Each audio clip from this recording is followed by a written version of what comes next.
All right. Hello and welcome to another episode of the Quantum Empowerment Show. I am your host, the Quantum Empowerment Coach. And today we're going to do something a little bit different. I am going to do what I've rarely done, and I'm going to stream while I am coming up with an outline as I'm streaming consciousness, as we call it. Talking in a stream of consciousness mode. As things come to me, I just put it out there, and then I organize it from there, is basically what I'm doing. So on the screen now, you will see my flowchart. I'm going to be charting these ideas out, and as I do, you can watch, and you can see how my thoughts develop and become organized and structured on the screen. This is a sort of an experiment. I've done something like this before. I used to use a Word document to do this kind of thing, but it doesn't look as good. This has a little bit more limited structure in some ways, but in other ways it presents a bit better. So I'm going to try this out again and see how it goes. I've done this kind of thing, I think, once or twice before, a long time ago, but it's been years. So we're going to try this out and see how it goes. For those of you who are not seeing anything because you're on my podcast and you want to see this in actual video format, you can go to our YouTube channel and check out the video. It should be under Quantum Empowerment Show episodes, and the title is Unconditional Love and Consciousness Development, so you should be able to find it by episode title. We haven't at this point numbered our episodes yet, and so I don't know what number this is going to be yet, but you can find those details under in the podcast details once I have them. So I can't tell you at this point in the recording what it's going to be. So just look for that title if I don't have notes on that in the podcast. But it should be there. I would think I would come up with it fairly quickly. But I'm not yet, we haven't reorganized the show yet. So it's not necessarily going to be there right off the bat. It might be by the time you see it. It probably will, because I'm not doing much to promote this show until I have things reorganized. So our team isn't working at that. But once I reorganize the episodes and we finish the intro presentation upgrade, we're going to be revamping the show and doing updated graphics, updated 3D logo and animation. Then the whole show is going to be restructured, and in that we may reorganize the order of the videos. So I'm recording this on March 13th of 2022, and you will either be seeing this before the restructure, and therefore the episode number will not be there in the notes, or if you find it after the restructure, then there should be that episode number along with the title in the notes. Who knows, the title may change. Sometimes I change the titles in my presentations because I come up with better wording that would be better understandable by the general public. So we'll see how that goes. But anyways, without further ado, this is a discussion of unconditional love and consciousness development based on a conversation I just had with one of my students.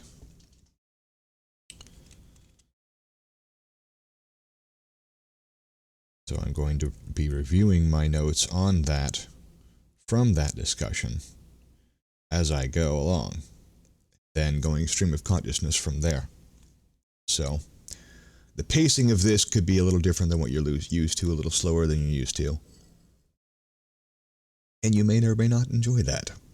And if you don't, then you can wait for this information to be turned into part of our curriculum and presented as actual class format. and watch those videos instead. That's completely up to you. Okay, so first off,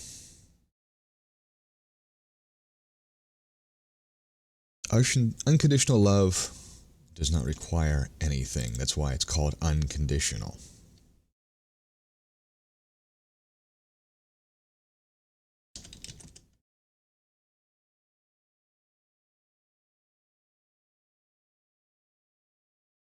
A lot of people claim that their love is unconditional, but it's not really. Because in action, as they act on that love, it becomes pretty obvious that they don't give that love unless certain conditions are met. But giving and having are also two different things. So there's different ways of looking at it relative to the kind of experience that you're talking about. People can have unconditional love and not necessarily be sharing it. For example, if people mistreat you, you may not want to even give them your time and energy, let alone your love. Even though you still may love them, they may be too toxic or even dangerous for you to deal with, such as spousal abuse cases. Women often accept abuse, and sometimes men too, but women seem to be more commonly doing this kind of thing, putting up with spousal abuse. But the woman may love the person so much that they feel compelled to ignore abuse. But once they get tired of being mistreated, then they start to actually value themselves and respect their bodies as temples of the divine, then they will stop that. They will choose not to allow abuse. And so, even though they love the person, they may not show it because they may not allow that person to be around them because they're dangerous. And so, unconditional love can be still felt and even expressed indirectly. For instance, in examples of distant Reiki, but not necessarily directly expressed. But that doesn't mean that it's not unconditional love, because the love is still there, and it is still unconditional. You love the person regardless of what they did. But it takes a certain level of spiritual understanding and maturity to be able to do that. A lot of people have trouble being allowing themselves to be able to feel the love that they have for somebody and not act on that. And so they try to suppress the love, which is counter to our spiritual nature and often causes great self-harm and inner conflict. Because love is natural and should be felt. It's the most natural and empowering thing. Some people see it as a weakness, but that's a misconception. It's actually our greatest strength. But anyways, so unconditional love has no requirements, whether expressed or unexpressed.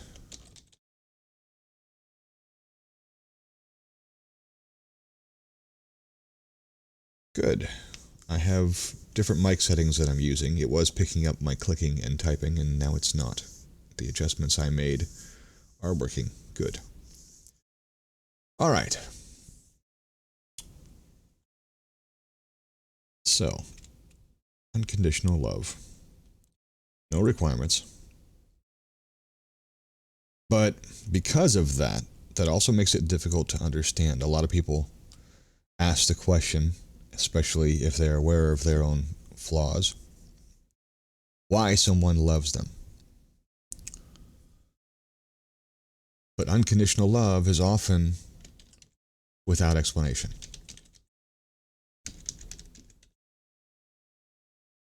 It's like one or two keystrokes actually came through that time. I have to be careful how close I get to the keyboard, I guess.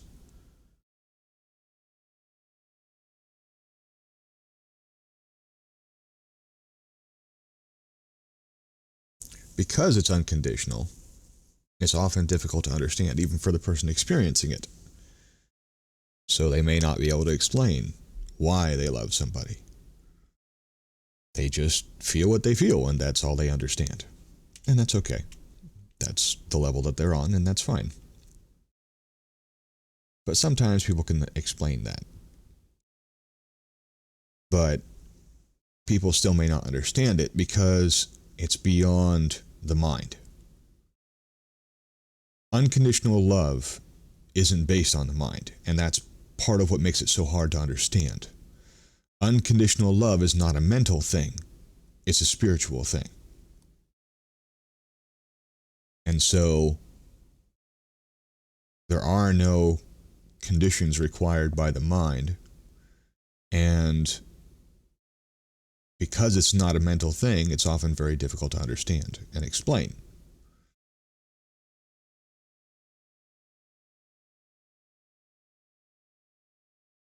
Man, sometimes you just have to accept that. You have to accept that you don't understand it, and you have to understand and accept that other people often won't understand it if you experience unconditional love. And so you have to, in order to be able to handle this well, you have to get to a point where you just don't care whether people believe it or not. You just simply speak your truth unconditionally and learn not to be attached to people's results, people's response. Whatever happens, however people choose to take it or not take it, not accept it, you have to learn to be free to be yourself no matter who understands and accepts it. It's common not to be understood when you're unconditional and live on higher principles than the mind. And so it can be unpleasant, but that's part of living beyond the human mind, which you have to accept. It's the cross to bear, so to speak. And in my opinion, it's a price worth paying. It's worth allowing yourself to experience and express unconditional love, even if people don't understand and don't accept it. Whether they disbelieve you, whether they mock you, you just have to learn not to care, because it's not what matters. It's about priorities. Whether they understand it or not, what matters is it's the right thing to do. And so you do it. And you learn to deal with that. You learn to accept people for who they are and love them anyways. You just don't accept mistreatment. That's something that humans are also having a difficulty understanding quite commonly, is that you don't have to accept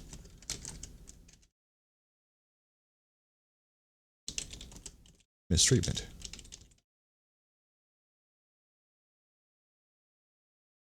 Looks like sometimes the mic is picking up keys and sometimes it's not.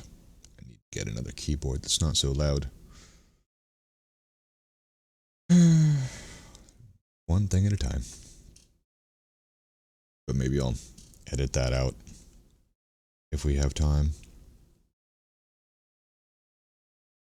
This present point anyways. Eventually, of course, I'll have all of this stuff edited professionally, but until we have the money and team to be able to afford that kind of time and effort, this may just be posted with flaws that I don't like. I just have to accept that. As much of a perfectionist as I am.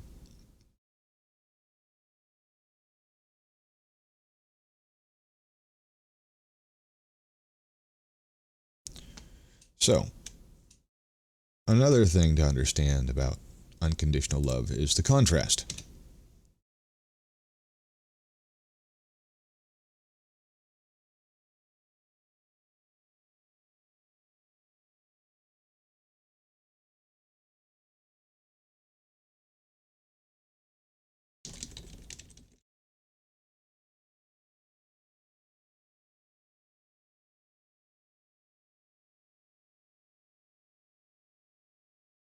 So, the nature of darkness and light, like the nature of love, is not commonly understood. There are a lot of distortions in people's minds and religions about this kind of thing. So I'm going to speak purely from the divine higher consciousness perspective here. Hopefully I can put it in words you can understand. Just like physical world darkness, it is not a thing. It is a lack of a thing. Both in physical and in spiritual terms, darkness is not actually a thing. It is a word that we use to describe a lack of light, whether physical or spiritual or mental. We can say the mind is not illumined if it does not have the truth. So it can be metaphorical as well as literal and still be the exact same concept. It is not a thing, is a lack of a thing. Whether it's a lack of physical light, or a lack of spiritual light and energy, or whether it be a lack of love, or whether it be a lack of the light of understanding, the light of truth. It is always not a thing. It is a lack of a thing. It is the absence of light. It is the absence of love. It is the absence of truth and understanding. It is not a thing. But when it comes to people's concept of quote-unquote evil, it is not an absolute. And it is not a thing. It is anything which is contrary to love and light, and love light, and from a spiritual perspective, terminology-wise. There are different levels at which we can talk about darkness and light. But from a spiritual standpoint, from a higher consciousness standpoint, if you don't like the spiritual terminology, evil, that which is not good, is a matter of that which is not love and beneficial. Good and bad, the way most people use them, are relative terms. So when we talk about spiritual absolutes, what we're talking about is higher spiritual principles. And the way they are applied takes into account the relative situation of things. For instance, I look at good and bad as beneficial and detrimental. But there's a gray area there, because what is detrimental in some ways may yet be beneficial in others, like pros and cons. When you're charting the benefits and detriments of something to figure out whether you should actually do it in a way that your mind can comprehend, and so you can actually process the different aspects of it and be aware of the different aspects of it. It's a process that helps you bring awareness to the different aspects of the situation. It's an exercise that helps the mind comprehend and be aware of things. You're charting the benefits and the detriments. And you may choose something which has detriment to it because it's worth it. For example, the spiritual concept of self-sacrifice is not a concept of self-harm necessarily, but it may allow for self-harm, which as a general rule is not good, but it may be worth it for the cause. For example, a bodyguard may take a bullet for someone to keep them alive. And they do their best, of course, to make sure that the bullet is hitting them in a place that doesn't do any serious damage and isn't life-threatening. For instance, if somebody is trying to shoot the person they're protecting in the heart, they try to get in the way of the bullet if they have no way of getting the person out of the way in time, but they try to get it in the shoulder or another limb or an area that isn't going to be as dangerous to their life as it would be for that person to get shot in the heart or for them to get shot in the heart. So you try to minimize the harm and the risk and the damage while still sacrificing to one extent or another as necessary your own well-being. It's an extreme example, but it gets the point across that there are levels to this. And that's part of what I'm trying to help you understand.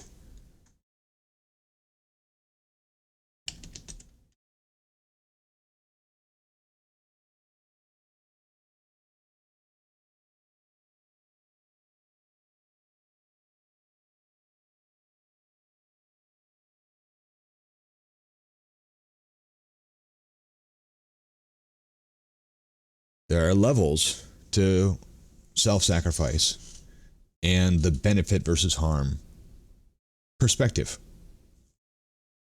And this is why understanding real spiritual concepts requires education. Because these concepts are not as simple as most people make them out to be. They're not as black and white and quick as most people make them out to be. And that's the point of developing inner clarity and intuition.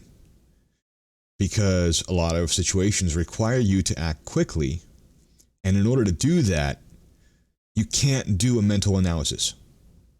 You have to do a quick, intuitive evaluation of how best to act on a situation, how to evaluate the situation quickly. You have to go beyond the mind.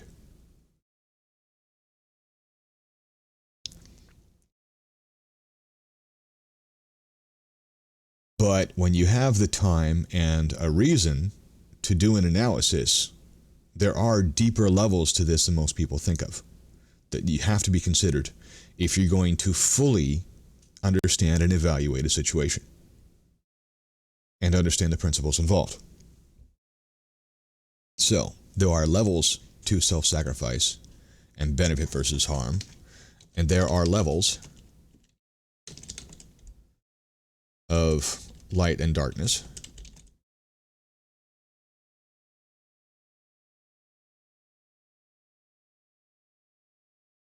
And this is where you get the concept of the lesser evil and the greater good. Dying to save one versus dying to save 100. Or harming yourself or allowing yourself to be harmed to save one versus 100. There are levels to this, like just about anything.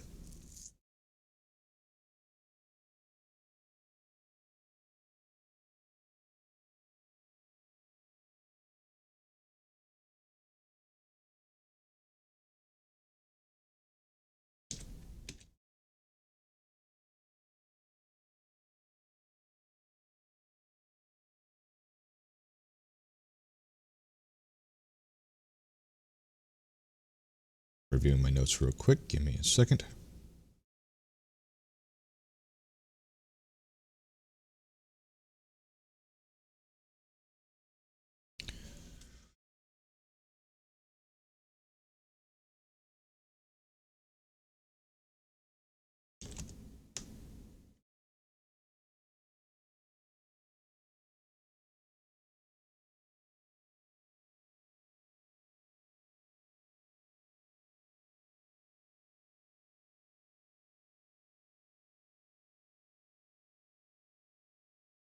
So it's a range that we're talking about here. If I were to chart this out real quick, I would draw a quick scale. You could scale it from 1 to 10. Or positive 10 to negative 10 actually would probably be an easier way to do this, because then the negative and positive aspects come into play easier. So you can look at this as positive 10 being 1 to 10 being the range of positive good, and 0 being neutral, neither the scale tipped in the positive or negative range, being a balanced scenario, neutral as some people put it, and then negative 1 to 10 being the range of detriment or evil. Okay? There are levels and ranges to everything in spiritual development. And it can be said that the worst evil is the least form of good. Anger and fear can be the lowest form of love. It's often talked about in animal form from a spiritual perspective that the desire of an animal to make one make another animal one with itself, a part of itself, is a low form of love. Because there is a level of love and desire for union there, which most people don't understand. And so it can be considered a low form of love. Just as a low form of human love may be identified in cases such as the possessive love that is common to humans, wanting the other person to be mine. You're my partner, you're my this, you're exclusively mine. You're my property. These are low forms, but there may still be love there, and if it is, then it is considered a low form of love versus the highest love, which is divine unconditional love. So there are levels and ranges within these things. And in order to understand love, you have to understand its opposite. You have to understand its range. And so looking at the range of good and bad, benefit and detriment, fear and love, or anger and love, gives a greater understanding of love and what is contrary to love. One of the things that I try to help people understand is that fear is the opposite of love. And a lot of people have trouble understanding that. Why is that? What makes fear the opposite of love? Why isn't hate the opposite of love? That's what most people think of. Well, it can be considered that, but fear is more so because love is what draws us together. Like a magnet, okay? Anger isn't necessarily a repelling force. When people are angry, they don't run away. They don't avoid people. They confront and attack. Fight or flight response is a good way of looking at this. From a trauma perspective and a subconscious action perspective in psychology, it is easier to understand this concept because you have a more blatant and obvious form and even physical action that you can visualize of this concept. When people are afraid, they run away, they avoid, they hide. They go away from the person. While love brings us together, we want to be close to the person that we love. So from a interaction and a magnetic scientific perspective, which can help people understand the nature of reality from an energetic perspective. From a scientific perspective, this is literally the opposite. Fear is the opposite of love because it draws you in the opposite direction of love. Love draws us together. Fear brings you apart. It separates. It repels. Okay? Anger, as much as it is in opposition to the actions that we feel with love, it can still draw people together. That's why there's such a fine line between love and anger. Because they're not entirely opposite. It's easy to become angry when you love someone because you care more. So it's easier to be upset. And so anger isn't necessarily the most extreme opposite of love. Fear is. Because of the literal opposition of the actual function of the emotion. It is literally the functional opposite of love, where anger isn't necessarily. Anger doesn't necessarily push people away. Sometimes people can come together over anger. We can commiserate over anger. But when people are afraid, they run. When it comes to romantic relationships, we can see this more directly. When you're afraid of somebody, you run away.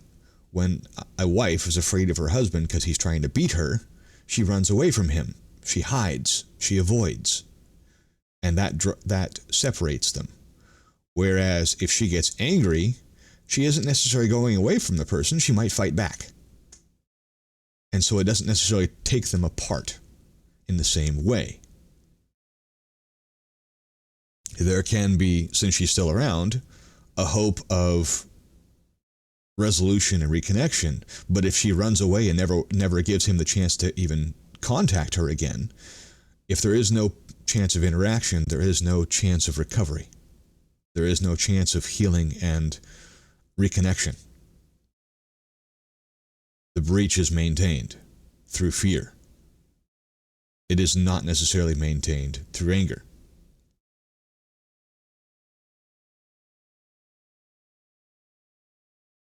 So I hope that makes sense to you. You can look at it from a magnetic perspective. You can look at it from a direct human relationship perspective.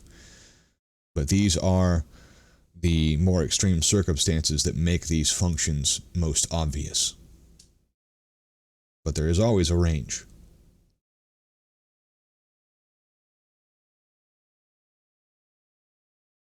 And when it comes to this consciousness development, the understanding of these functions is important because it helps us become conscious of how they function and how we can use them.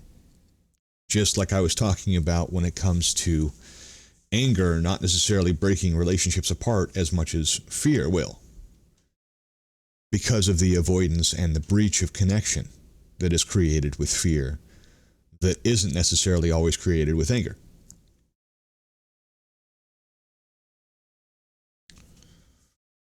So when it comes to understanding these concepts, this is one of the key aspects that has to be understood in order to understand why there's always hope for change and growth. Why God and anybody who's truly spiritual never fully gives up on anybody. Because, hang on one second, let me clarify my language here in my notes.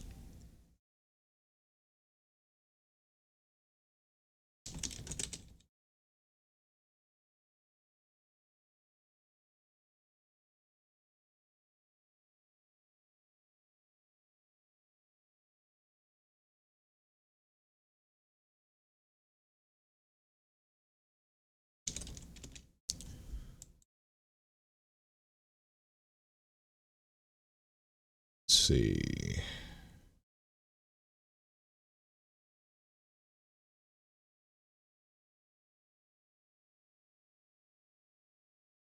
See if a hotkey works in here. It's been a little while since I've used this program much. Not sure. Looks like I can't necessarily get an underline in here.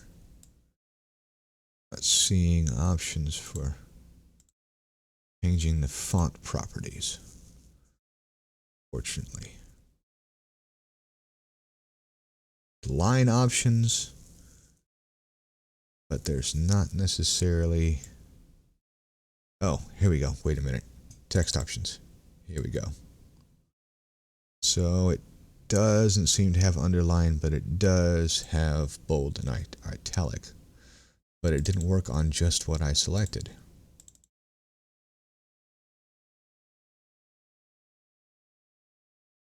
Oh well. Let's go both. Because this is one of the keys here. In fact, actually, let's bold and italics that as well.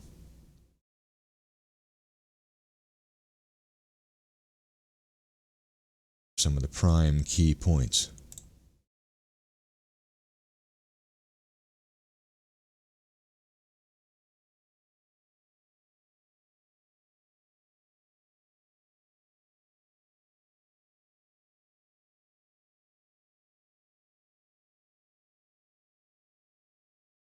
Differentiate a bit. Okay.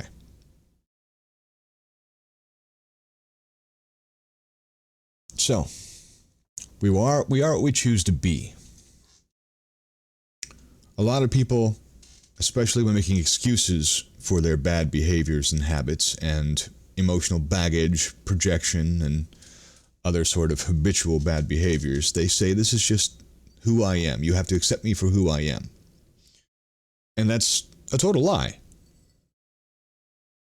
Especially when they claim that if you love them, you have to accept them for who they are. No, you don't.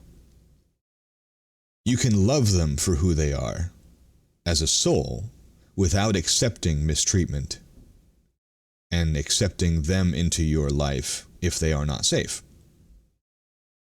So that's totally a lie that they try to believe in and tell you in order to manipulate you into doing what they want and justifying what they want you to do and how they want you to handle it. But it's a lie. We are who we choose to be, but people don't want to take responsibility for their actions, and so they make up shit in order to be able to excuse themselves and justify their behavior. But it's not true at all. We can always make a different choice. We can always choose, unless we are not conscious. And this is where consciousness development comes in. There are states, such as fight or flight, where people are not being conscious, where it can literally be said that they are being a robot or a zombie, in principle, because they are not being conscious. They are being unconscious. They are running on unconscious programming. They are, by definition, acting unconsciously. Now, scientists have promoted the myth that people are unconscious 95% of the time. They are unaware to an extent, but saying that they are unconscious is an absolute unawareness. And I don't believe in that. Whether you look at people as a soul or a conscious being, a being of consciousness, a conscious mind, there is always a level of awareness. And that's why we can use tools like light and sound to snap people back into consciousness. Or an action like pain. If somebody gets into an accident, it can actually knock them out of unconsciousness. In fact, I have reviewed witness testimony from agents under mind control who only came out of it through trauma. They got into a car accident or some other major trauma that snapped them out of it. Or we've seen in various shows, and it is true, that flashing lights, certain light patterns, or energy frequencies, if you want to look at it from a base science level, because sound is energy, light is energy, somebody yelling is energy. A parent can snap out of an unconscious active state because they hear their child in pain or calling out to them. And that can snap them out of it.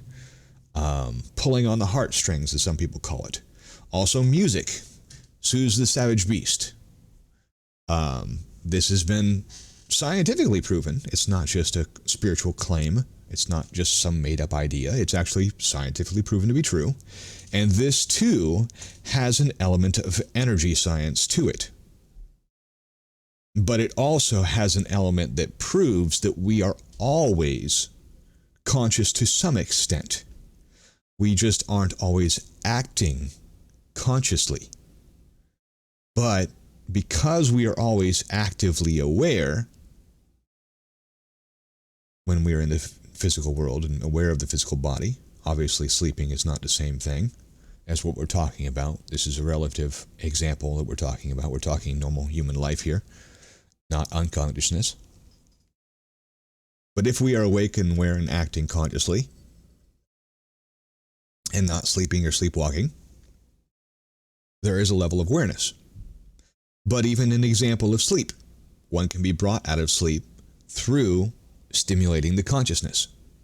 So even then, now that I think about it, there is an element that still points to constant awareness and the ability to pull one out of the state of mind that they are in. A lot of people understand that the dream state is another state of mind, and you can pull people out of their state of mind through different forms of stimulus. And this is where specializing in helping people through trauma comes in. We use different tools to pull people out of trauma. I've got a client that I'm helping through trauma right now that I just recommended last night get what's called Rescue Remedy.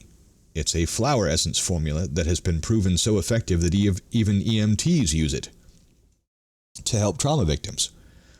It is a liquid flower essence formula, although they do put it also in gel form, but it's obviously not going to be as quick getting into the system. You put the drops, 1 or 2 drops underneath the tongue, and the skin underneath the tongue is so thin that liquids can absorb through it directly into the bloodstream, and so it takes immediate effect. You can snap somebody out of trauma within seconds because it immediately starts to act on their system and calm them down and pull them out of the trauma state. And so direct stimulus, even simply of the physical body, can be enough to pull people out of altered states of consciousness, alternate mental states. Okay, they call it states of consciousness. It's actually not states of consciousness necessarily. It's states of mind. Consciousness is technically above the mind. So it's actually states of mind, technically, from a higher scientific and spiritual point of view. But whether you use one terminology or the other, the concept is still the same, and how you can act on that is still the same. So it's not a required understanding and differentiation in order to understand and use this principle. So, because we are always aware to one degree or another, there is always hope, even in a state of unconscious trauma, of being able to snap somebody out of it and bring them back. Even when a body is acting out of normal consciousness, even in a state of possession, whether you want to look at that biologically or spiritually, even if you want to look at it scientifically and you don't want to believe in the spirit world, even though scientifically we've proven there are levels of reality beyond that which we can see and sense with our 5 senses. Even if you just look at the physical level, there are actually scientifically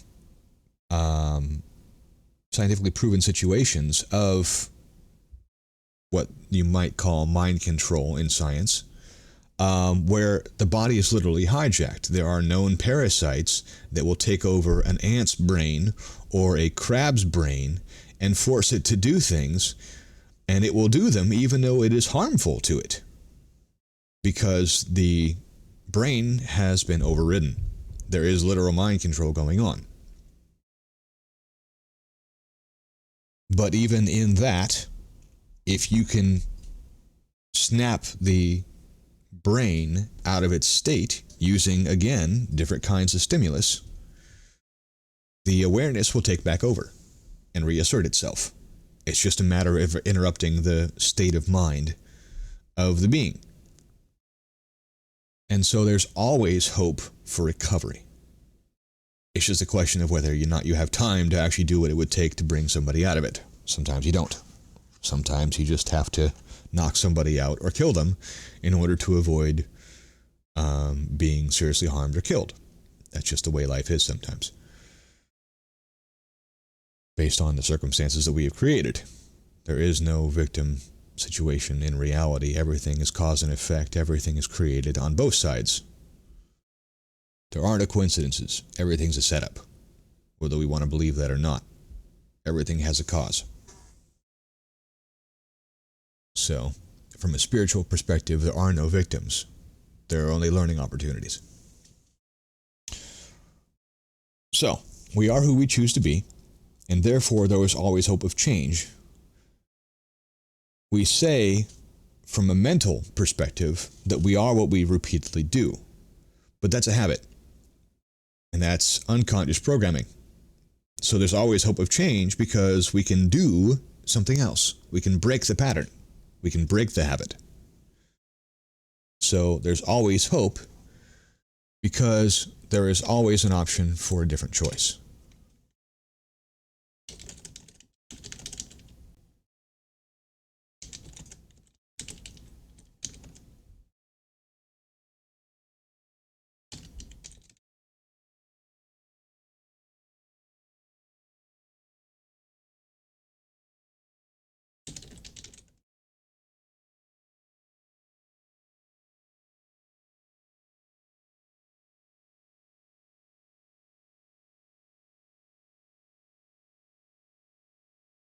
Okay, that's out of order. Let me reorder this. Now that I've got the thoughts out.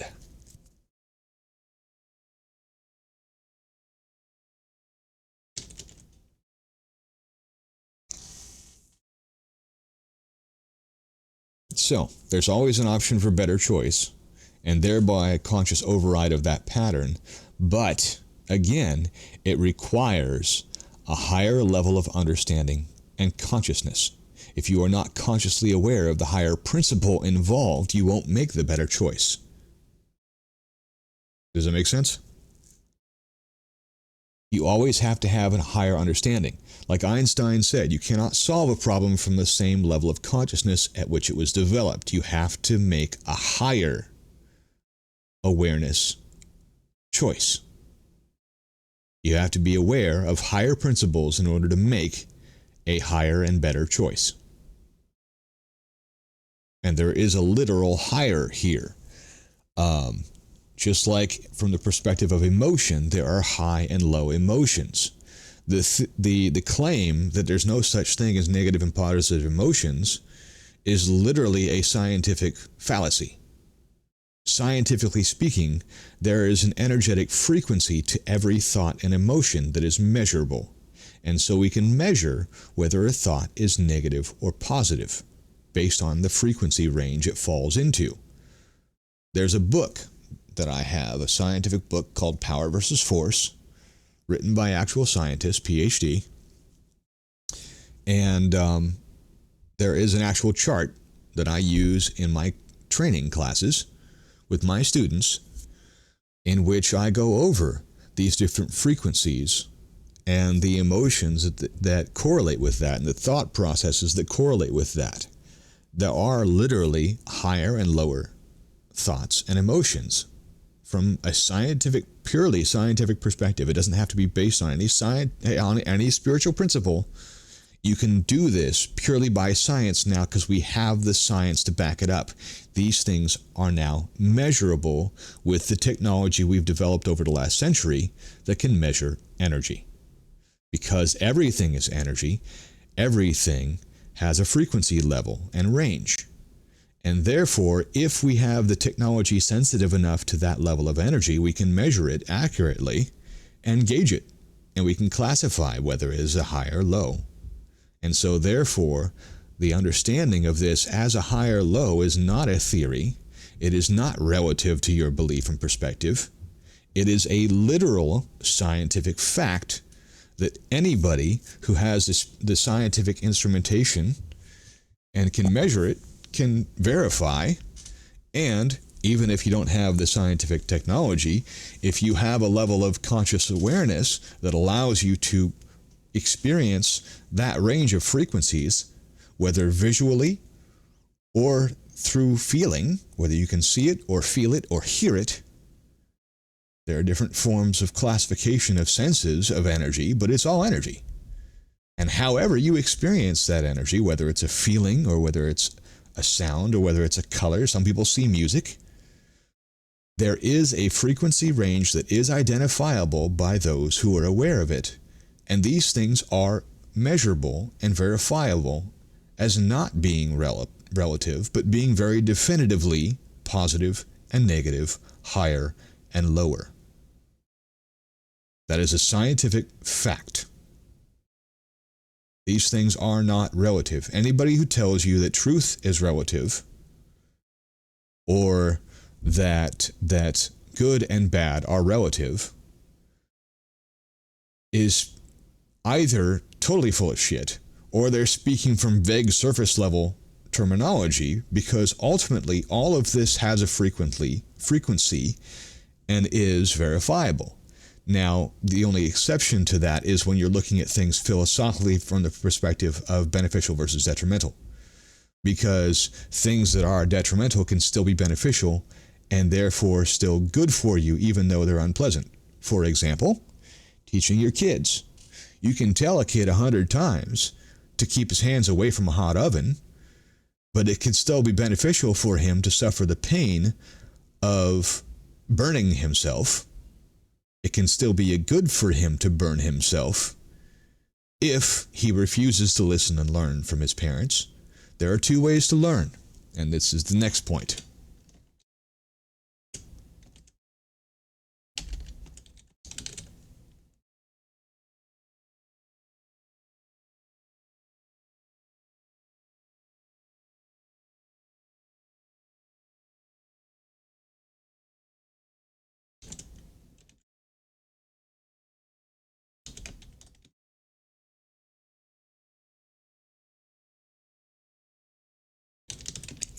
And this is where the claim that suffering is necessary and therefore justifiable, like people allowing themselves to suffer is necessary, can be misused and abused. Because there are people who assume that you have to learn everything the hard way. And that's not necessarily true. You can learn the easy way. And the easy way is gathering the wisdom of others.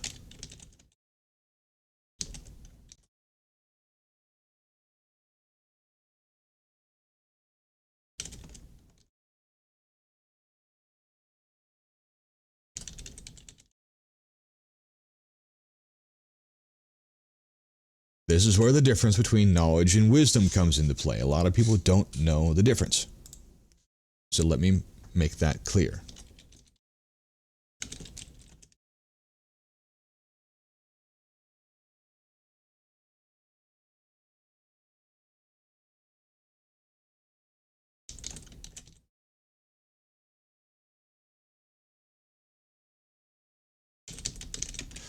Okay, so knowledge is simply information. Just because you know something doesn't mean you know that it's true. A lot of people confuse knowledge and wisdom. And this is why a lot of people who claim to know a lot get written off by the wise. Because just because you know something, even if you understand a concept of something, does not mean you understand the experience of something. Knowing what the concept of headache is, and knowing how it feels and how bad it can be and whether it's debilitating or not, are very different things. This is why a lot of people in an unpleasant situation write off things that they're told, because if they don't understand that the person actually knows from experience what it's really like, they believe that the person doesn't know what it's really like. And if you don't explain that you do, if you have that knowledge, then they will go on to continue to believe that you don't understand, even if you think you do. And even if you understand the concept, it doesn't mean you understand the full depth of the experience. Just like the love example, there are conditions in which it is okay to love people unconditionally even if they mistreat you. And act on that. Give people more chances. And a lot of people don't understand that, and they claim that people are stupid just because they give people too many chances or whatever.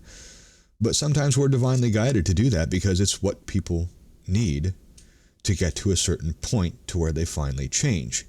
And superficial people who don't understand these things and don't have this deeper level of intuitive understanding don't know how close these people are to making the shift. Nobody should make an assumption either way. You shouldn't assume that people can change, and you shouldn't assume that people can't change. You have to learn to develop your intuition to feel out how close they are to change and what's actually going to help them change. You can't change anybody, but you might be able to give them the perspective or the experience that helps them to change. So you can actually help somebody change. You can't do it for them, but you can facilitate, whether they like it or not, whether they even go along with it or not. Sometimes you have to do this with kids. You have to act against their will and violate their free will in order to save them from their own stupidity.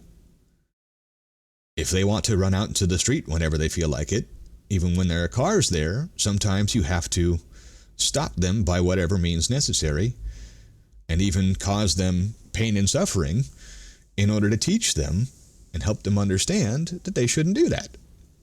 You don't necessarily have to be hit by a car in order to learn that this is detrimental. And you sometimes have to go through unpleasant experiences like watching videotapes of other people going through it and the harm that they experienced. Another case would be smoking. It can be unpleasant to see people who have hurt themselves through smoking. And people can get mad at people who try to show them such videos. But until you experience somebody else's consequences of suffering, you may not learn the lesson. And so some suffering is necessary in order to learn, sometimes, with people who will not learn the easy way. The hard way is sometimes necessary. There are people who are so trained only to listen to and submit to those who physically abuse them that sometimes physical harm is necessary.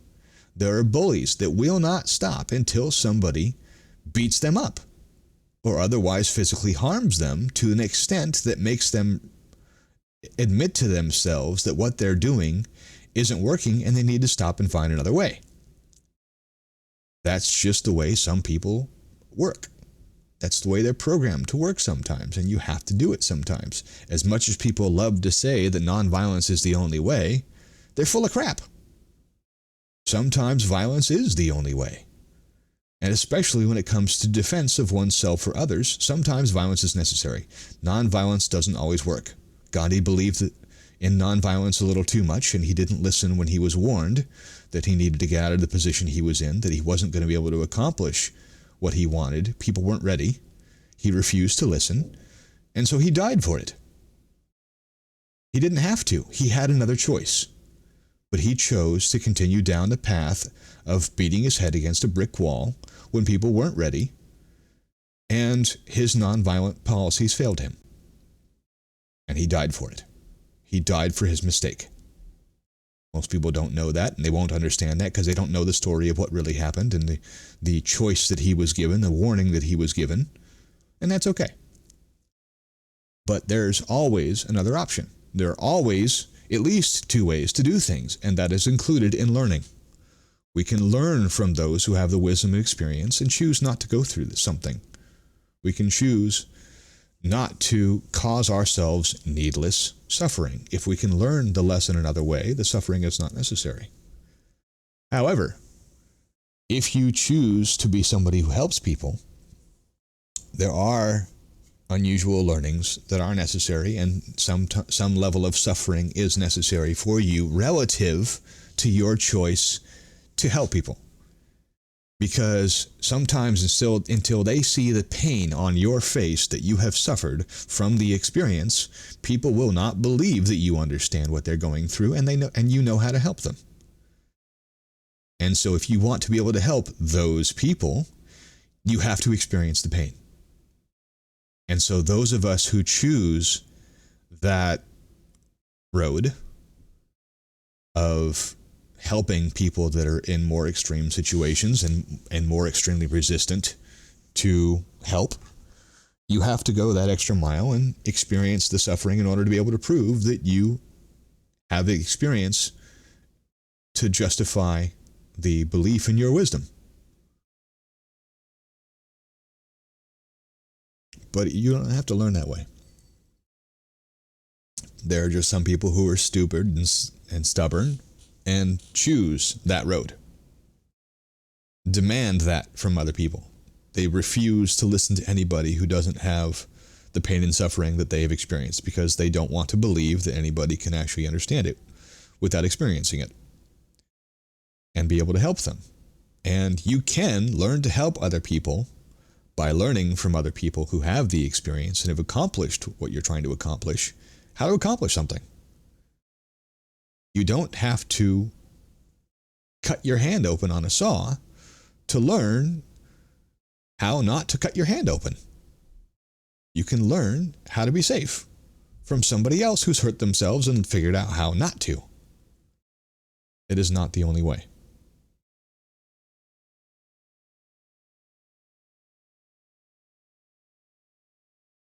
But it requires a higher level of understanding in order to be able to make a lot of these choices.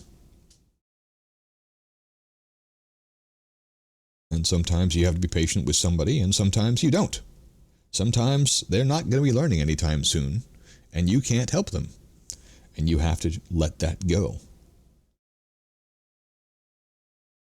But there's always hope, because there's always an option for learning and growth. And sooner or later, everybody takes that path. That is our destiny.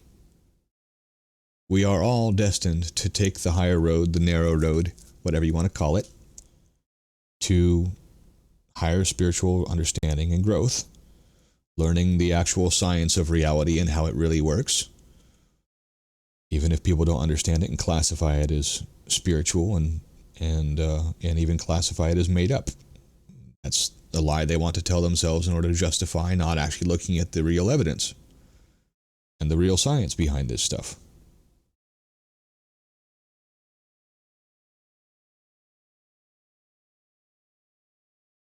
So regardless of how you learn the truth, oops, that's not the right category. Why was it still there? Let's see. It looked like it was highlighted, but it wasn't. And I haven't used this in so long. I forgot that I had to look for the blue. Okay, so the bottom line is this.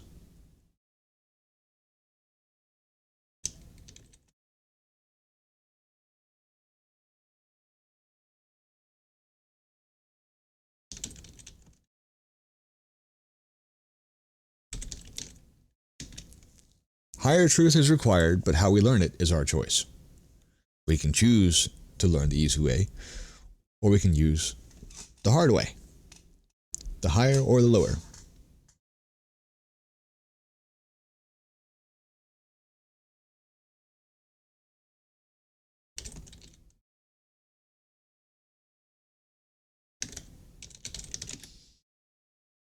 The easier way or the needless suffering. We choose it. And I can tell you with divine authority, because I got this information directly from the divine, 95% of human suffering on this planet is needless suffering of bad choices based on wrong beliefs. So, if you want to live a life of less suffering and more happiness and change the scale from overly negative to more positive, then you have to go through the learning process of learning how to differentiate the higher and better ways of doing things so you can choose those. Nobody can do it for you. You're not broken. You're just ignorant. And that's not an insult. Ignorant just simply means you don't know. You haven't learned. You need to learn. That's all it means. Whether you choose to learn that the easy way or the hard way is up to you. It's your choice. But if you want to sit there and complain and bemoan your suffering and the horrible situations that you get yourself into, especially repeatedly, why do I always encounter the same kind of men? I have the same kind of boyfriend in every body. It's the same kind of behavior. Well, that's because you're not learning the lessons that allow you to avoid dealing with that kind of behavior and choosing a better form. You haven't learned your lessons yet. You don't take responsibility for the learning involved. If you bother to actually learn how to pick better people and how to attract better people, lo and behold, you'll attract better people. Other people are doing it, so obviously there's a way. You just have to learn it. But if you want to be a stubborn jackass and act like you don't have to learn from anybody, then you'll learn from the school of hard knocks. But either way, you will learn, because that is your destiny. To learn everything. And you'll learn it sooner or later. So, this is the concept of unconditional love and consciousness development. Unconditional love is real.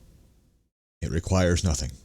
In order to understand the range of it, you have to understand the contrast In order to understand how to develop it, you have to understand these concepts of learning and development.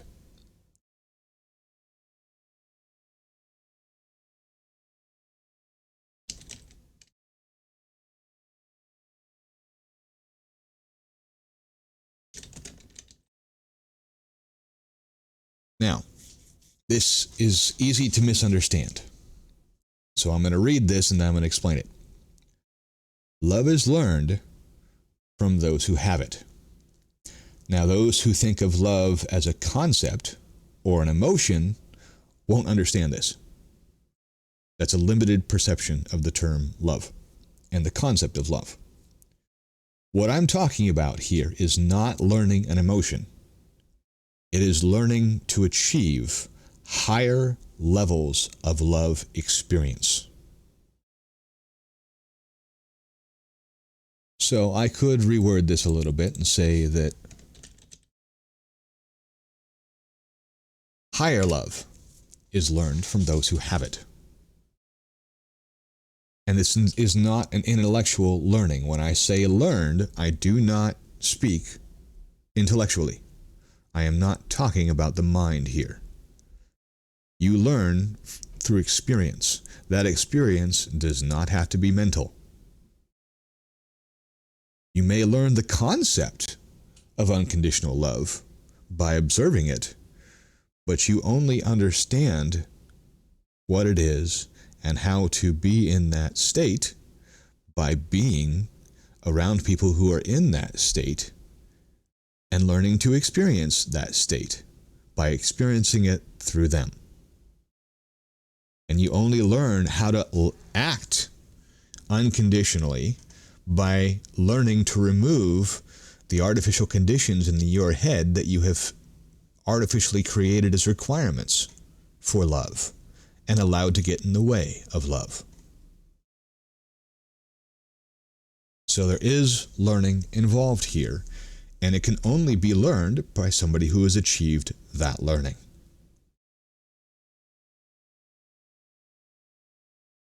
And this is why our sacred texts are called straw dogs in Taoism, the Tao philosophy.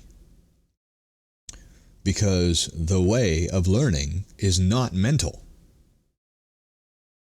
Words can be helpful to introduce us to the concept, but in order to understand the real meaning of the experience and how to achieve different experiences, we have to go beyond mere ideas, and we have to learn how to actually take action and experience these things. And that often requires more than just mental understanding. It requires experience. And we experience it through others who experience it.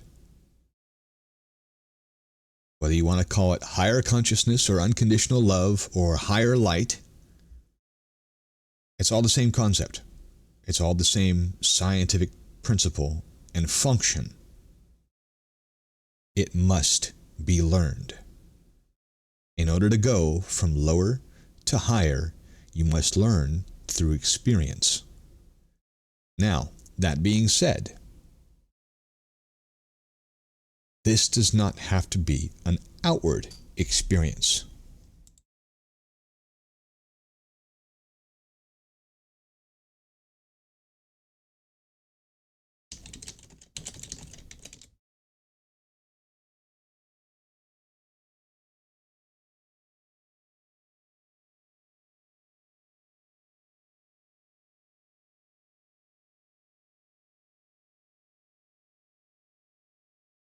All right, there's the italics. Okay, so we learn from experience, but it doesn't have to be outer experience. And this is again where intuition and the higher levels of consciousness come into play. Because we do not have to experience these things physically in order to understand them. We can experience them consciously, even if we have to experience them in the physical world to be fully conscious and learn that experience. We learn from the experience that we can have through higher levels of reality. We can have the experience on a spiritual or emotional level and develop an understanding of that experience, even if we're not experiencing it on a mental level and can't understand it and can't explain it intellectually. We can experience love, unconditional or otherwise, or we can experience divine power and healing and not understand it intellectually at all and not be able to explain it at all. And we can learn to facilitate that experience without any intellectual understanding of how it works and being able to explain it.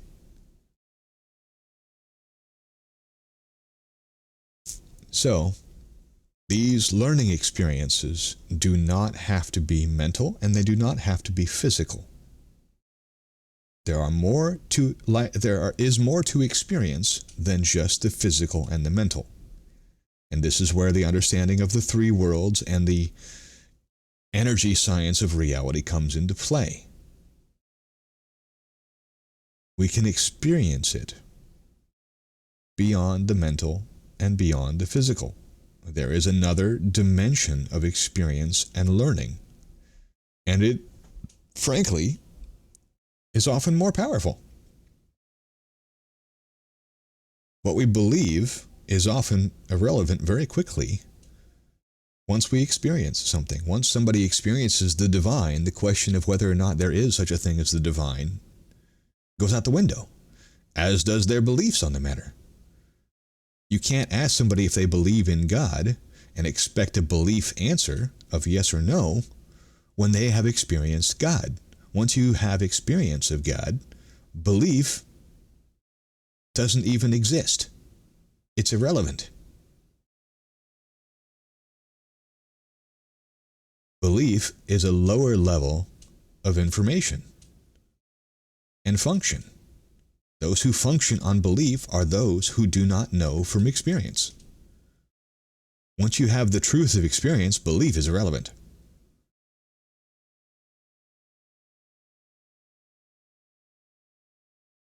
So, spiritual progress and the ultimate goal of unconditional love is primarily a learning through experience, whether inner or outer. It is not and does not require intellectual understanding. The mind is limited. The intellect is limited in its function, its awareness, and its understanding. And higher spiritual principles go beyond the mind and are incomprehensible. That's why things are said to be incomprehensible, and you shouldn't even bother trying to understand it intellectually sometimes, because you can't. It goes beyond the mind's capacity. And anything that is beyond the intellect, you have to experience a different way. You just have to. There's no other way around it. There's no other way to learn it.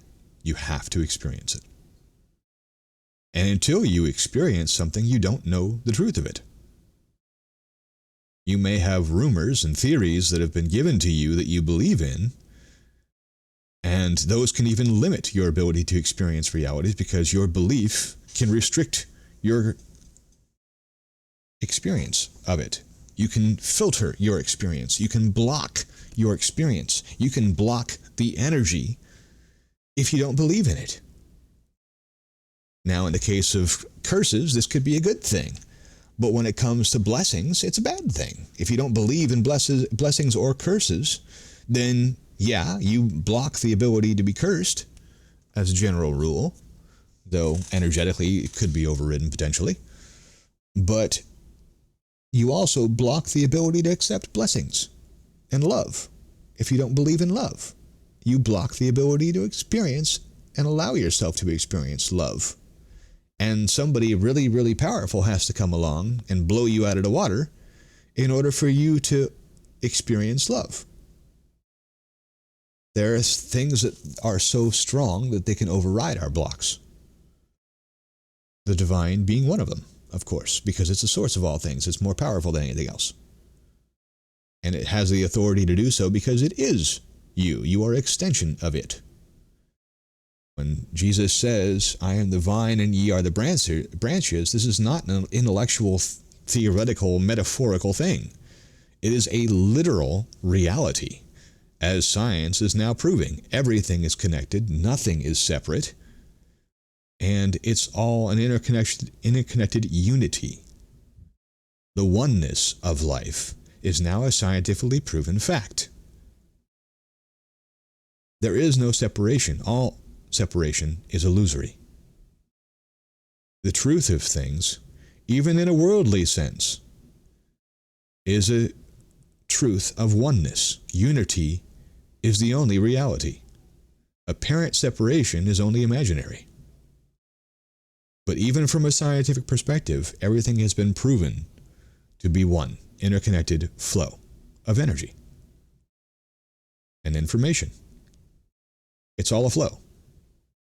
And that's just in the multiverse of experience, let alone beyond that.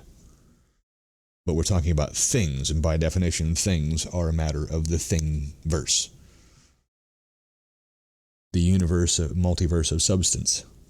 Whether we're talking about the physical level of density, the spiritual level of energy density, or the mental level of energy density.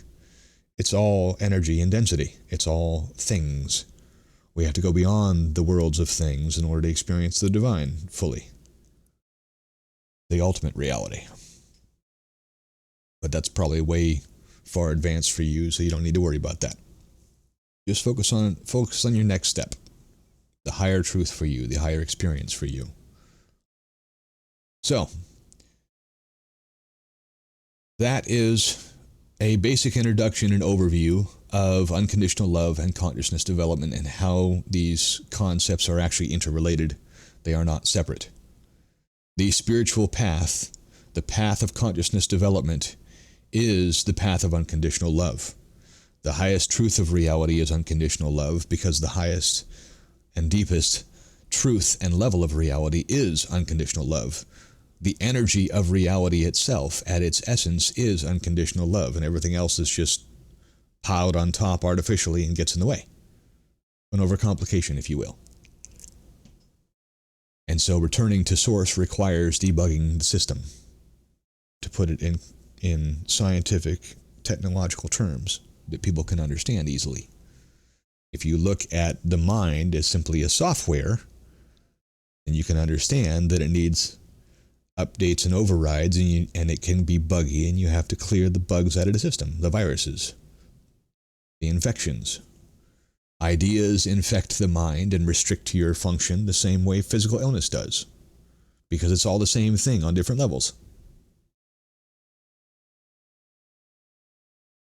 The same functions apply and exist on all levels, because there's an overall function core to all of reality.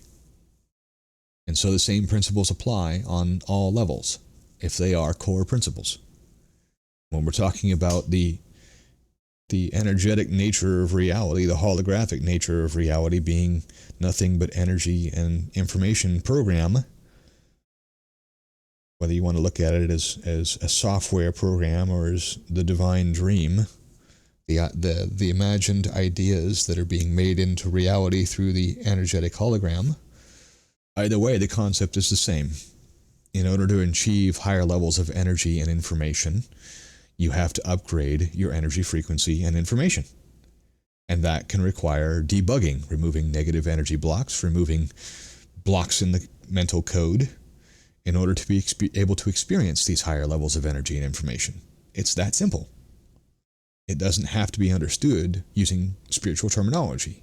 It is a science, and so it can be understood scientifically relative to what you're talking about being an actual tangible experience that's beyond or within the level of energy that people are currently experiencing. But as people progress in consciousness development, they increase their energy and information awareness and function, and therefore access higher levels of energy and information. It can all be explained scientifically because there is a science to it. In the past, we haven't had these terms, and so we've used other terms that people call spiritual. But beyond the superficial ideas that people who don't really understand this stuff carry and try to verbalize, there is a core science that is at the core of every major spiritual tradition, and that's why the truth at the core of it all is the same. And every major religion, therefore, has the truth in it and has a path to God in it. Because the spiritual science of reality and divinity is in there. It's in all of them. All the major ones. Because they all come from the divine. There is one divine that has come back and been the inspiration for every single one of them. Even though he says not to create a religion, people do it anyways for their own selfish reasons. They start a club about everything and start a business about everything for their own selfish gain. But ultimately, it's all a scientific understanding that is being conveyed, and a scientific approach to life that is being conveyed. Whether you want to call it spiritual or scientific, that's your own cultural terminology that you're projecting onto the information. It's all about scientific truth and how to act on that scientific truth. It's really that simple. So, that reaches the conclusion of all the information that I needed to give you, both through my outline and stream of consciousness. I hope you have a wonderful rest of the week. I hope you have learned something, and if there are parts of this that you can't comprehend, remember that you are where you are at the moment, and that will change, and as you progress down the road of life and learning, that will change. So, if there's anything that you don't understand, don't give up on it. Revisit it. And that's why it's important to buy books and other educational materials, because just because you can't understand these concepts right now doesn't mean you never will. Sooner or later, you'll get there. So collecting the information and holding on to it until you're ready to understand it is helpful. So I highly recommend it. That's the point of getting class materials and books. Get the information. Even if it doesn't give you the full understanding that the experience does, it can open the door to experience because it gives your mind the information that allows you to open the doors that create your experience. It is done unto you as you believe. Your thoughts create your life. You sow the seeds of thought that create the reaping of reality that you experience. It's all a projection of your own mind, whether individual or collective, and there are levels of both involved. So, gather the information. Keep it. Review it. Don't read the book once, put it on the shelf, and never read it again. That does not serve you. As you grow, you will reach higher levels of understanding that allow you to access higher and deeper levels of information and truth, both intellectually and experientially. And words can create mental experiences if you choose to play them out in your mind, which can help facilitate experience. You do not understand the power of the mind. And once you do, you will understand that the mind is a holographic reality in itself that you control. And so you can use the mind, you can use the intellect, you can use the mental computer to create experiences. You can make yourself happy or sad. You can change your inner experience to counter the outer experience and the suffering that you experience not liking it by creating the inner experience. You can take control of your own experience from within. And if you do that, the information can lead to your experience. So while you cannot understand something entirely from intellect, the intellect can still be the gateway. So the information can still be helpful. So collect it. Go back to it. Re-experience it. And see if your experience of it expands. Your understanding of it expands. All right? So, if you want more information, you're welcome to follow the links to our websites and our classes and talk to us about what our activities going on and when we have live classes and presentations going on, or if you would like to request something, either individually or as a group, you're welcome to do so.